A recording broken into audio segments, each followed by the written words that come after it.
আজকে কি হয়েছে এখানে?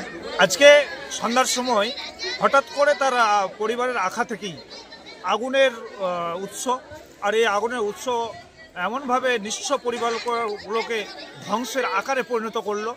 এটাতে আজকে আমরা এখানে দেখলাম, যা খবর নিয়ে 5টি পরিবার ছিল, 5টা পরিবারের পরনের কাপড় ছাড়া আর কিছু পরনের কিছু নয়।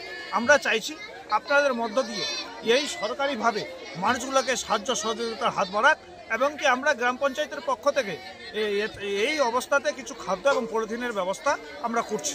আনুমানিক কত টাকা খরচ? আনুমানিক এখানে প্রায় 3 লক্ষ টাকা ধ্বংস হয়েছে। শস্য ছিল, তাদের আসবাবপত্র ছিল, সোনা ছিল, টাকা ছিল, সমস্ত কিছু নষ্ট হয়ে পড়েছে। আমার নাম মোহাম্মদ আলী জিন্না।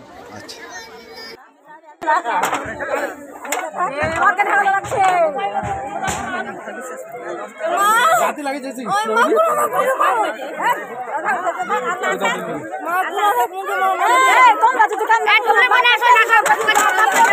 কাইছে